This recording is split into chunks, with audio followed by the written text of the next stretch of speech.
உங்களுக்கு நிம்மதி உண்டாகுவதாக, தேவனுடைய இரக்கங்கள் அதிகமாவதாக. தேவன் என்ன சொல்றாங்கன்னா, உன்னோட கூட இருந்து நான் செய்யும் காரியம் பயங்கரமாய் இருக்கும் அப்படின்னு சொல்றாங்க. தேவன் உங்களோடு இருக்கிறார்ல, அதனால அவர் செய்யறதெல்லாம் உங்களுக்காக அவர் இன்னைக்கு செய்ய போறாரு. ஏதாவது செய்வாராங்க? தேவன் இன்னைக்கு ஏதாவது செய்வாரா அப்படின்னு பார்த்துட்டு இருக்கீங்களா? ஏசு இப்படி காக்க வைக்கிறாரு அப்படின்னு எதிர்பார்த்துட்டு இருக்கீங்களா? தேவன் பயங்கரமா செய்வேன்னு சொல்றாங்க. தேவன் உங்களோட இருக்கிறாருல்ல, அதனால பயங்கரமா செய்து தருவார். எங்கங்க அவர் கூட இருக்காரு? அப்படி எதுவுமே தோணலையே. எங்க தேவன் இருக்காரு என் கூட? வறுமை தான் இருக்குது, என் கூட வியாதி தான் இருக்குது, என் கூட பிரச்சனை தான் இருக்குது. எதுவுமே தேவன் என் கூட இருக்கிற மாதிரியே இல்லையே. நீங்க இன்னைக்கு பார்ப்பீங்க, தேவன் உங்க கூட இருக்கிறதை நீங்க இன்னைக்கு பார்ப்பீங்க.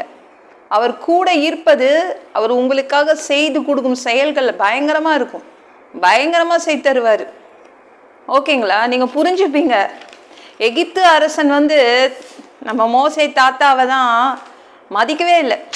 அவர் தாத்தா, அந்த தாத்தா கூட்டிட்டு போன அடிமைகளெல்லாம் நான் திருப்பி கூட்டிட்டு வந்துடுவேன்னு நினச்சான். ஆனால் மோசே மூலமாக தேவன் இருந்தார். பார்த்தீங்களா? மோசே கூட தேவன் இருந்தார்.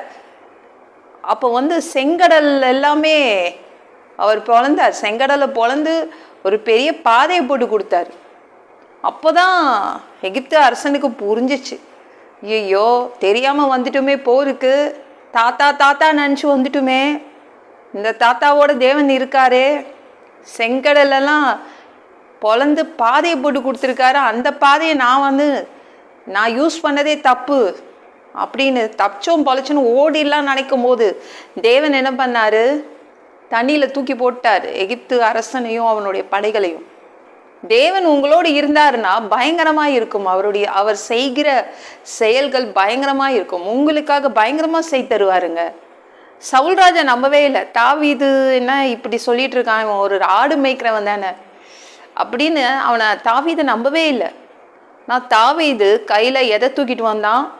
கோலியாத்தோடைய தலையை தூக்கிட்டு வந்துட்டான். அப்போதான் தெரியும், ஓ தேவன் தாவீதோடு கூட இருக்கிறாரு. பயங்கரமான ஒரு அரக்கனை இவன் சாவடிச்சிட்டான், கையில் ஒரு தலையோட வரானே. அப்போதான் தெரிஞ்சிச்சு, ஓ தேவன் இருக்காரு. அதனால்தான் தாவீதால இவ்வளோ பெரிய ஒரு வேலையை செய்ய முடியுது அப்படின்னு. அப்போதான் சவுல்ராஜா புரிஞ்சுக்கிட்டான். உடனே தாவீதுகிட்ட சொல்லிட்டான், நீ தான்ப்பா படைத்தளபதி, உனக்கு அந்த பதவி தந்துடுறேன் அப்படின்னு சொல்லிடுறான். நீங்கள் என்ன நினைக்கிறீங்க? என் கூட தேவன் இருந்தா நான் எப்படி இருக்கணும்? எனக்கு தேவன் எதுவுமே செய்து கொடுக்கல. இன்னைக்கு பார்ப்பீங்க, பயங்கரமாக செய்து தருவாருங்க.